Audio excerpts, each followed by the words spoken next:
يا أيها الذين آمنوا ادخلوا في السلم كافة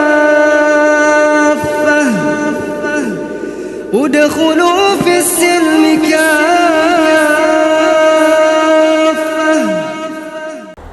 بسم الله الرحمن الرحيم. Assalamualaikum warahmatullahi wabarakatuh.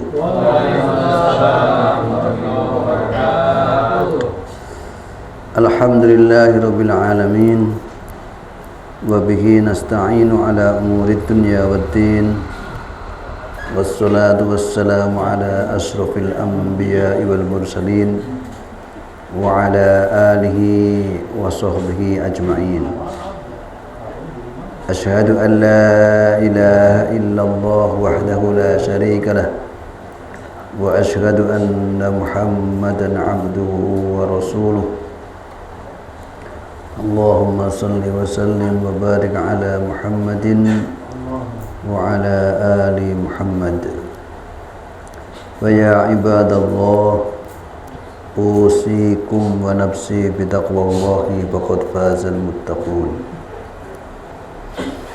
قال الله تعالى في كتابه الكريم أعوذ بالله من الشيطان الرجيم بسم الله الرحمن الرحيم وأذن في الناس بالحج يأتوك رجالا وعلى كل ضامر يأتين من كل فج عميق ليشهدوا منافع لهم ويذكروا اسم الله في أيام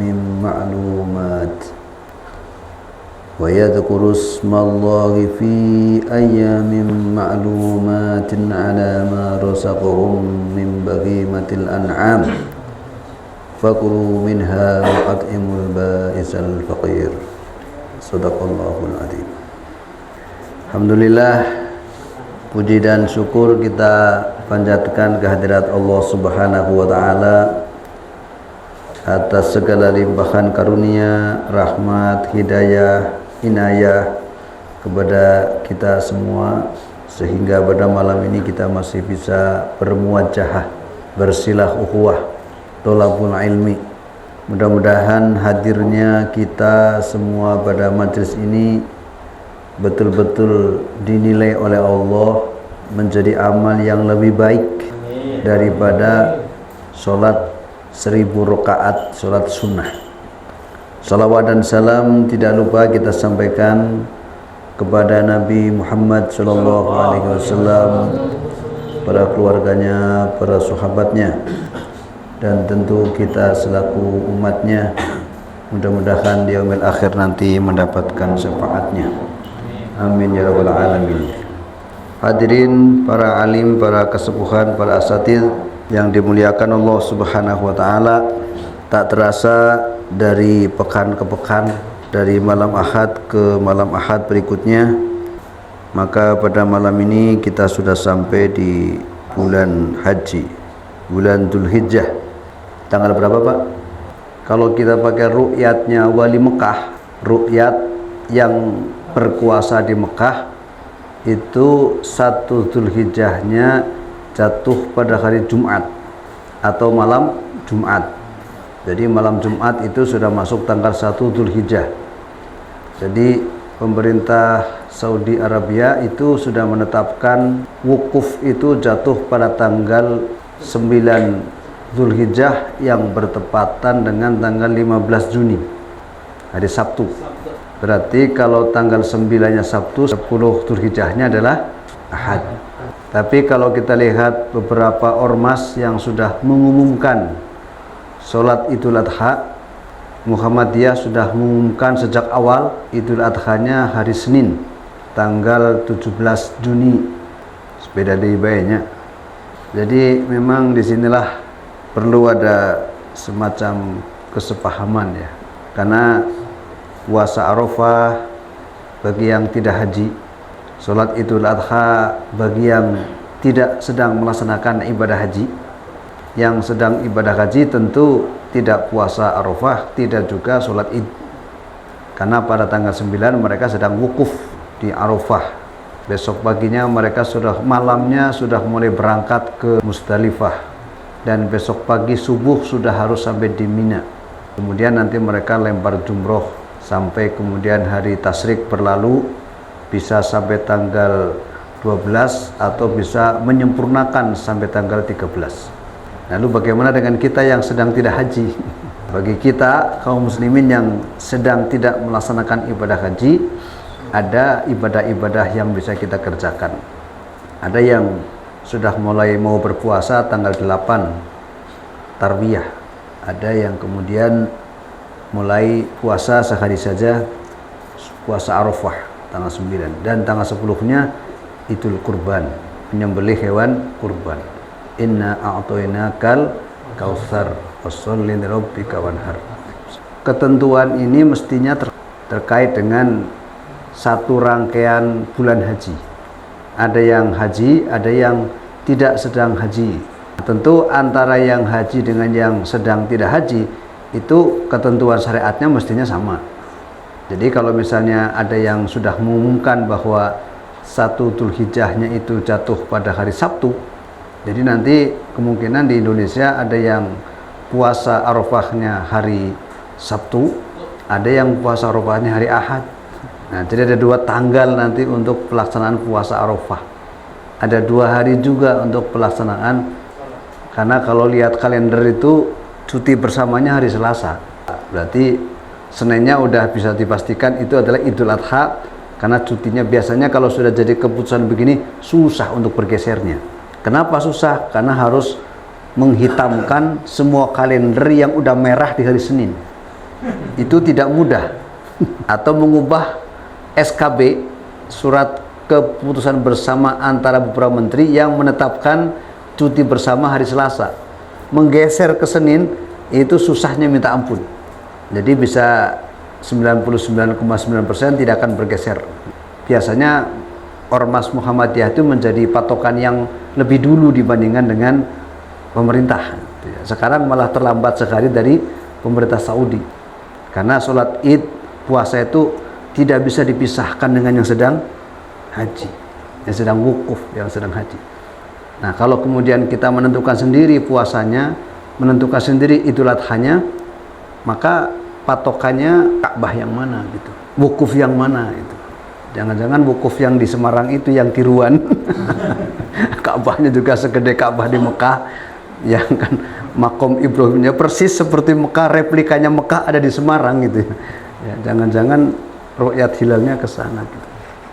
Ya, inilah para jamaah sekalian, sekedar kita tahu saja bahwa memang kaum muslimin sedang menghadapi problem-problem seperti itu. Umat Islam sedunia termasuk di negara kita itu sedang menghadapi problem-problem seperti itu, problem-problem ikhtilaf, problem-problem perbedaan. Susah amat disatukan itu. Padahal kalau kita ambil pokoknya, emang ada Ka'bah yang lain, yang kita mustakbil Ka'bahnya nggak ke sana, mustakbil kiblatnya nggak ke sana, ada. Karena mustakbil kiblat yang kita baca dalam nawaitu, dalam sholat itu, yang dimaksud adalah Baitul Atiq. Itu Ka'bah sebagai rumah tua yang dibangun sejak Nabi Ibrahim alaihissalam. Itu ada dalam surat Al-Hajj ayat 27, 28, 29, itu membicarakan itu. Surat Al-Hajj, namanya juga surat Al-Hajj. Ya, nggak mungkin nggak mungkin surat yang lain. Surat Al-Hajj berarti membicarakan haji, meskipun di awal-awal nggak bicara haji, bicaranya hari kiamat. Surat Al-Hajj itu berbicara, ayat pertama bicara goncangan hari kiamat yang begitu dahsyatnya itu. Ayat hajinya baru di 27, 28, 29 ke belakang. Kondisi ini sebenarnya menuntut kiprah kita. Bagaimana ikhtiar umat Islam menyatukan umat ke depan. Jangan sampai kalah sama umat yang lain. Umat yang lain mah tanggal 25 Desember ada perbedaan? Nah. Saya mau merayakan Natalnya besok. Oh, saya mah hari ini ada. Atau orang Buddha, saya mah Waisaknya besok. Saya mah hari ini ada? Nggak ada. Hari nyepinya Hindu ada beda? Hari nyepinya orang Hindu tidak ada bedanya. Nanti kalau ada yang beda, enak tuh di Bali nyepinya 2 kali. Wah, Listrik 2 hari nggak nyala tuh nanti. Tapi nggak ada. Untuk agama-agama lain tuh hari rayanya sepakat. Hari raya Nyepi ya 1 tanggal. Hari raya Waisak 1 tanggal. Hari raya Natal 1 tanggal. Tapi giliran kaum muslimin, mau Idul Adha bisa beda 2 hari. Idul Fitri udah sering beda. Bahkan se-Indonesia pun bisa beda. Komo jeng luar negeri mah. Ada setanah air saja yang dasar negaranya sama itu bisa beda. Nah inilah problem, disebutkan qadiyatul umat, problematika umat pada hari ini. Jadi memang umat Islam kayak begitu kondisinya Bapak-bapak yang dirahmati Allah Subhanahu wa taala. Zaman bis akhir. Nah kita kebagiannya teh ninggang teh menjadi umat akhir zaman itu. Nah kita itu sekarang hidup di tengah-tengah keemasannya demokrasi. Kenapa saya katakan keemasannya? Ya karena demokrasi, sistem sekuler, sistem liberal yang bukan dari Islam pun sekarang diperjuangkan oleh kaum muslimin. Emas kan berarti orang Islam yang seharusnya menolak itu pun sekarang ikut memperjuangkan, membelanya, menikmatinya. Berarti apa? Sekarang lagi eranya emas-emasnya demokrasi. Barat sedang berkuasa di atas angin. Kalau mereka di atas angin, kita di atas api sama air seperti Avatar. Jadi ini zaman keemasannya kekufuran ya. Zaman keemasannya kezuliman tuh hari ini gitu. Termasuk depan mata dunia ada pembantaian, ada pembunuhan, ada penghancuran, ada penduliman, ada penyengsaraan di depan mata dunia itu. Ya sekarang sudah banyak CCTV di mana-mana, pasti terlihat kan. Dulu aja ketika ada seorang bapak dengan anaknya sedang duduk di samping tembok, direkam kan, tiba-tiba anaknya ditembak sama Yahudi itu sampai direkam, sampai beredar sedunia. Lunglai bapaknya kenapa? Anak yang sedang ditembak sama tentara Israel. Itu di depan mata dunia. Dan peristiwa itu sampai hari ini masih terjadi di depan mata dunia. Seluruh televisi dunia menyiarkannya. Seluruh mata dunia menyaksikan TV-nya. Kalau kita mau mikirin umat Islam itu menyesakkan dada betul, makanya nggak usah dipikirin lah, nanti kita sesak dadanya. Ya tapi nanti kita ditanya oleh Allah Subhanahu wa taala, apa kiprahmu terhadap umat ini? Apa kontribusimu terhadap umat ini? Apa partisipasimu terhadap umat ini? Akan ditanya oleh Allah Subhanahu wa taala, nggak akan bisa jawab nanti. Nah, makanya sesak-sesak juga nggak apa-apa lah, yuk kita pikirkan umat. TNI itu Pak, slogannya kalau kita lihat di markas-markasnya kan, lebih baik berdarah-darah dalam latihan daripada kalah dalam pertempuran. Daripada kita berdarah-darah di neraka jahanam, mending berkeringat-keringat di sini. Ya kan? Daripada berdarah-darah di neraka jahanam yang tidak akan selesai darah itu mengalir, mending berkeringat-keringat di dunia inilah. Ya jangan berdarah-darah juga, berkeringat-keringat lah. Karena kalau keluarnya keringat tuh nggak sakit, tapi keluarnya darah tuh sakit. Makanya kita berkeringat-keringat di dunia daripada berdarah-darah di neraka jahanam. Lelah sedikit lah, nggak apa-apa. Jalan kaki dari rumah ke majelis tafsir. Ya sesekali kita diingatkan tentang kondisi umat hari ini. Karena kalau kita bicaranya ubudiyah, apalagi sholat, udah nggak ingat umat lain sudah. Karena kenikmatan kita akan selesai di situ. Padahal di pihak lain, di sisi lain, ada kondisi-kondisi yang memprihatinkan kita. Hadirin jamaah yang dirahmati Allah Subhanahu wa taala, kita akan coba bahas tentang Syahrul Dzulhijjah, tentang bulan Dzulhijjah. Apa sih keistimewaannya gitu. Kita mulai dari surat Al-Hajj ayat 27. A'udzu billahi minasyaitonir rajim. Wa adzin fin nasi bil haji, dan umumkanlah. Makanya azan itu pengumuman sebenarnya kepada semua manusia tentang kewajiban haji. Kapan ini pertama disampaikannya? Nabi Ibrahim nanti yang jawab. Bagaimana cara menyampaikannya ya Allah? Nah, nanti ada ceritanya Nabi Ibrahim. Kalau haji itu pasti ceritanya Nabi Ibrahim. Wanada, dan umumkanlah, dan serukanlah, dan sampaikanlah finnasi, kepada seluruh manusia, da'ian, tentang suatu seruan, lahum, atas mereka, lihaji baitillah, untuk haji ke Baitillahil Atiq, untuk haji ke Baitullah, rumah yang tua. Disebut dengan Al-Atiq, itu rumah yang tua. Al-Qadim namanya. Al-Atiq bimana Al-Qadim, yang dulu, yang pertama kali dibangun. Masjid yang pertama kali dibangun adalah Baitullah, ya, yang kita sebut dengan Masjid Mekah Al-Mukarramah itu sekarang. Itu dikatakan sebagai Baitul Atiq, atau rumah yang tua, rumah Allah, masjid yang tua. Qala Ibnu Abbas berkata, ketika Nabi Ibrahim alaihissalam menginginkan untuk membangun suatu rumah, qila lahu, dikatakan kepadanya, adzin fin nasi bil haji, sampaikanlah, serukanlah, umumkanlah kepada manusia bil haji, tentang haji. Qala, nah, Nabi Ibrahim kemudian berkata, ya Rabbi, wahai Tuhanku, wa ma yablighu sauti, bagaimana cara menyampaikan suaraku? Kalau sekarang kan gampang ya, tinggal pencet sekali, grup WhatsApp ada 2000 sampai ke 2000 orang, diumumkan haji, langsung sampai itu. Atau via media sosial. Zaman Nabi Ibrahim, toa itu belum ada. Lalu Allah Subhanahu wa taala menjawab, qala adzin wa ala al-iblaghi fasu'ada Ibrahim ala jabali Abi Kubais. Naiklah kau ke gunung sana, suarakan. Nah, dari gunung kan keras tuh, akan ada gemak terbawa suara sama angin gitu. Maka apa? Allah Subhanahu wa taala memerintahkan fasu'ada Ibrahim. Maka ketika Ibrahim diperintahkan Allah untuk menyampaikan dengan keras, fasu'ada Ibrahim, ketika Nabi Ibrahim alaihissalam naik ke gunung, lalu apa? Wasoha, memberikan nasihat. Apa nasihatnya? Ya ayyuhan nas, disampaikan tuh, wahai sekalian manusia, innallaha qad amarakum bihaji, sungguh Allah Subhanahu wa taala telah memerintahkan kalian untuk haji. Hadal baiti, di rumah ini, rumah yang sedang dibangun sama Nabi Ibrahim itu. Sehingga apa? Dengan haji itu engkau akan mendapatkan surganya Allah Subhanahu wa taala, dan akan menjagamu dari azab api neraka jahanam. Itu namanya haji mabrur, Pak.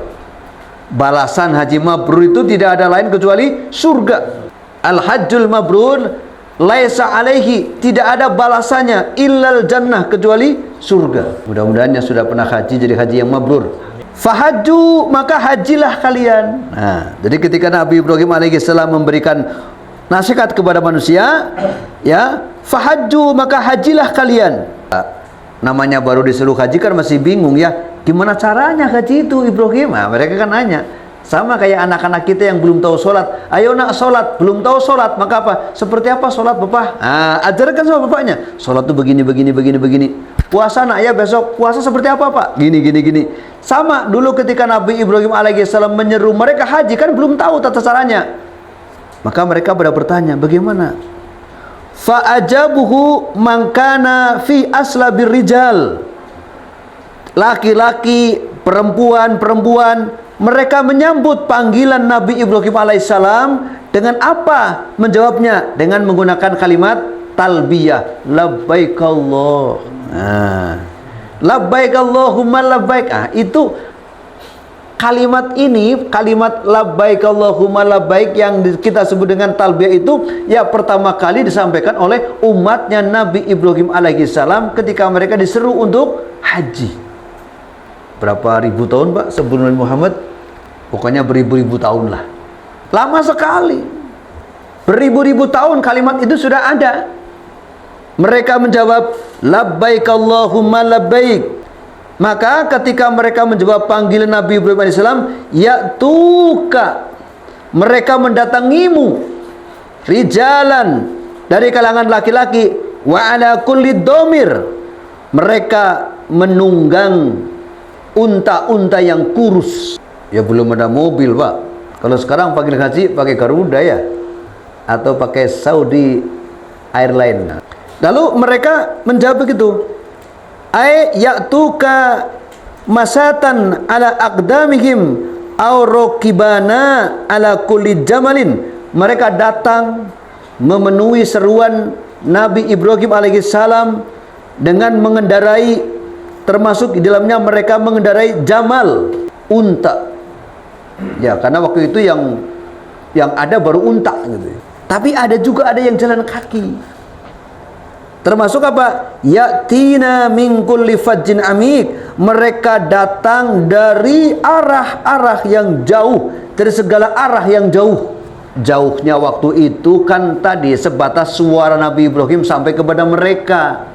Sampai para hadirin, seruan untuk haji itu sampai juga kepada kita dalam jarak yang sangat jauh dari Mekah Al-Mukarramah sampai ke Indonesia.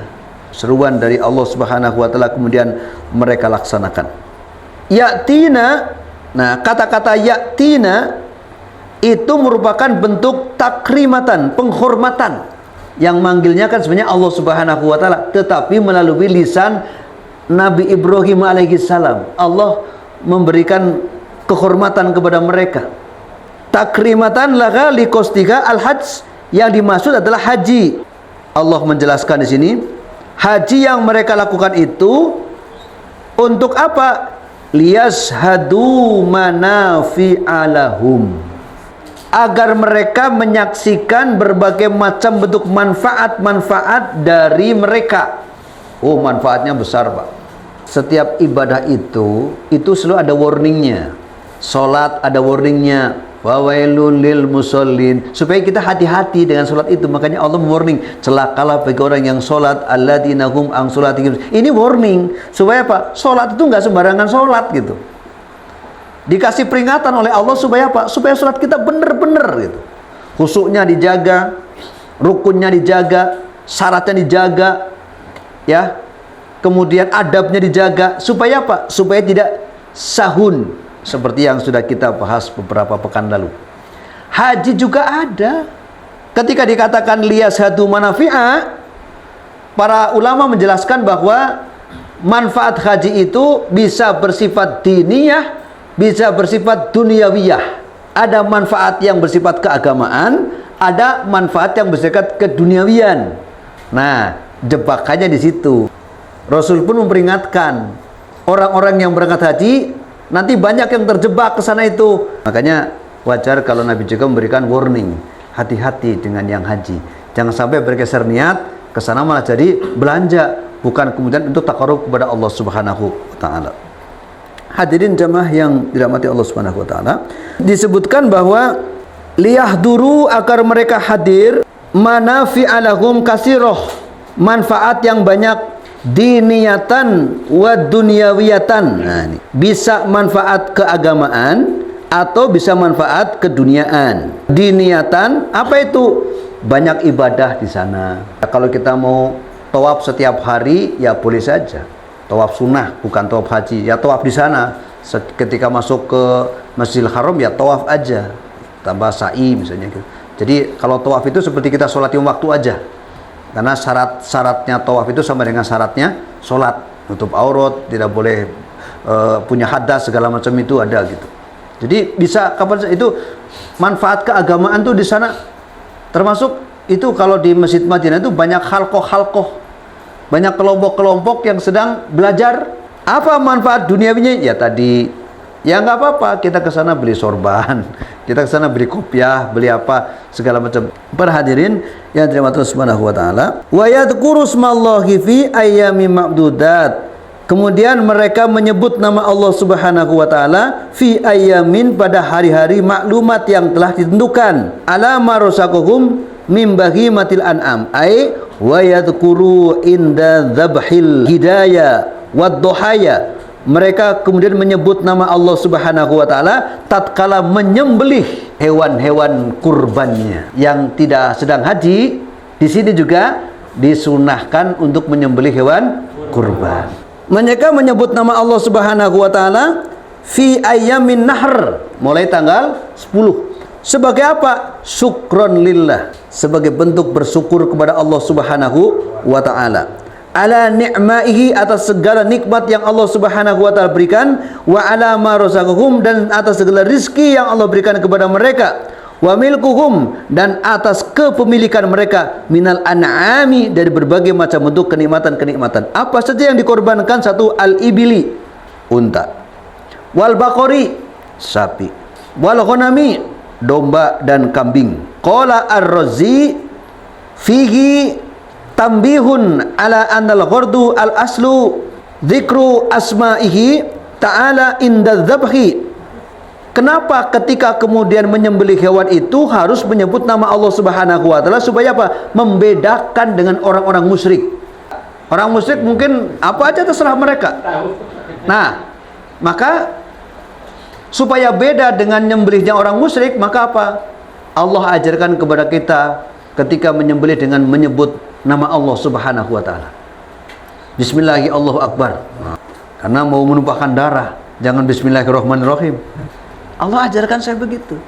Nah, maka setiap hewan yang disembelih dengan asma Allah Subhanahu wa taala halalun. Sebaliknya, hewan yang disembelih bukan atas nama Allah Subhanahu wa taala menjadi maitah, jadi bangkai. Haramun, haram. Makanya kalau yang belum terbiasa menyembelih itu, janganlah, serahkan kepada ahlinya. Supaya apa? Supaya tidak salah, sehingga dagingnya halal. Setelah disembelih, fakulu minha, boleh orang yang berkurban itu memakan sebagiannya. Sisanya kemana? Wa at'imul ba'isal fakir, berikan makanan atau hewan itu kepada al ba'isal fakir, kepada orang-orang yang ba'is, orang-orang yang sengsara, wal fakir, dan orang-orang yang fukoro. Boleh nggak orang yang sedang bahagia dapat daging kurban? Boleh, bukan sedekah tapi hadiah. Makanya kalau hewan kurban itu dibagi semuanya, tidak seperti zakat fitrah atau zakat yang lainnya. Tapi kalau daging kurban, berikan kepada semua kaum muslimin, yang fukoro iya, yang ghani iya. Yang fukoro sebagai sedekah, yang ghani sebagai hadiah. Karena kata Nabi, tahadu tahabu, saling memberi hadiahlah sehingga engkau akan saling mencintai. Kemudian apa hikmah dan manfaatnya? Summal yaqdu tafassahum, kemudian mereka membersihkan berbagai macam bentuk kotoran-kotoran. Kurban yang kita lakukan itu akan membersihkan kotoran-kotoran bersifat fisik, kotoran badaniah, atau kotoran-kotoran bersifat ruhaniyah. Ya, siapa tahu ada yang haramnya gitu, atau mungkin bentuk-bentuk jiwa kita yang kurang bersih. Nah, itu bisa disucikan. Lalu apa? Wal yufu nudurohum, dan mereka juga akan menyempurnakan nazar-nazar mereka. Sesuatu yang pernah diceritakan, anak saya diterima di ITB misalnya, saya akan nazar mau menyembelih ayam 100. Kalau sudah diucapkan begini, wajib dilaksanakan. Diterima betul di ITB anaknya. Wah, pusing bapaknya. Kenapa? Bayar UKT UTB ya, cari uang untuk beli ayamnya. Bongkan pakai nadar segala macam kan gitu. Nadarnya yang wajar-wajar aja. Saya akan sembelih ayam 1 aja, ayam cukup. Nah, itulah para hadirin rahimakumullah. Jadi istimewanya bulan Dzulhijjah. Ya, sampai-sampai 10 hari pertama Dzulhijjah itu sangat dicintai oleh Allah Subhanahu wa taala. Alasannya adalah karena Allah bersumpah dengan wal fajri walayalin asri, demi waktu fajar dan malam yang 10. Jadi kata 10 itu dipakai sumpah oleh Allah dalam surat Al-Fajr, wal fajri walayalin asri.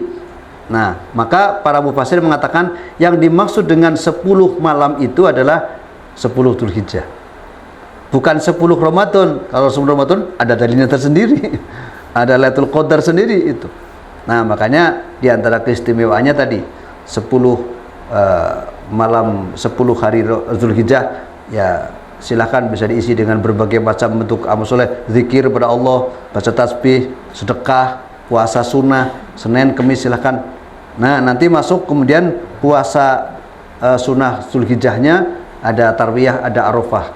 Lalu Idul Adha 10 ditambah dengan menyembelih hewan kurban. Itu semuanya adalah keutamaan-keutamaan yang bisa kita amalkan di bulan Dzulhijjah. Bahkan tanggal 10 yang dikatakan sebagai Yaumun Nahar itu, kata Nabi, tidak ada hari yang paling baik dari seluruh dunia kecuali Yaumun Nahar. Sampai ada sahabat yang mengatakan, bagaimana dengan jihad ya Nabi? Iya, jihad masih kalah. Kecuali, ya ada kecualinya, hari di mana darah itu ditumpahkan, bahkan sebelum darah hewan sembelihan itu jatuh ke tanah, Allah sudah menyampaikan pahalanya. Dan di sana banyak hormat, banyak kehormatan-kehormatan yang Allah berikan di bulan itu. Maka disebutkan di sini bahwa wa in akana ahabbul ilallah fahuwa afdalu indahu. Maka sesuatu yang Allah Subhanahu wa taala sangat mencintainya, maka di sesuatu itu ada karunia di sisi Allah Subhanahu wa taala. Ada keutamaan yang diberikan Allah Subhanahu wa taala kepada kita. Kalau kita bicara ummatan wahidatan, bicara persatuan umat ini, ya masih ada problem tadi. Baik di Idul Fitri ataupun di Idul Adha itu masih ada problem ya. Suka ada beda, suka ya gitulah. Ya realitas dan fakta yang kita lihat pada hari ini seperti itu. Ya, tetapi yakinlah bahwa kondisi seperti ini akan berakhir. Umat Islam akan disatukan kembali, apalagi kalau dikaitkan dengan keberadaan Yahudi ya. Ya, dikatakan bahwa Rasul mengatakan la taqumus sa'atul muslimina hatta yuqatil yahud. Tidak akan terjadi hari kiamat sebelum kaum muslimin memerangi Yahudi. Sampai kemudian apa? Yahudi itu lari bersembunyi di balik pohon dan batu. Sampai pohon batunya pun juga manggil-manggil kaum muslimin. Itu adalah bisaroh, kabar gembira bahwa umat Islam pasti akan mengalahkan Yahudi. Cuma kapan dan siapa yang akan menjadi aktornya, nah itu wallahu a'lam bishawab. Boleh saja kita berharap ya. Mudah-mudahan saya Allah. Boleh aja kan kita berharap begitu? Boleh. Sama seperti ketika Nabi mengatakan begini. Besok memberikan al-liwa ini, panji ini kepada seseorang yang dengan orang itu Allah memenangkan perangnya. Wah, sahabat pada berharap, mudah-mudahan saya besok yang kebagian membawa al-liwa itu. Mudah-mudahan saya pada berharap malam itu, mudah-mudahan Rasul pilih saya gitu. Kenapa?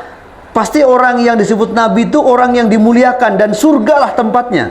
Maka Pak, para sahabat berharap bahwa itu akan diberikan kepada dirinya. Ternyata begitu subuh-subuh Rasul, mana Ali? Nah, yang dipanggil sahabat Ali ternyata. Kata sahabat Ali lagi sakit mata ya Nabi. Panggil sahabat Ali.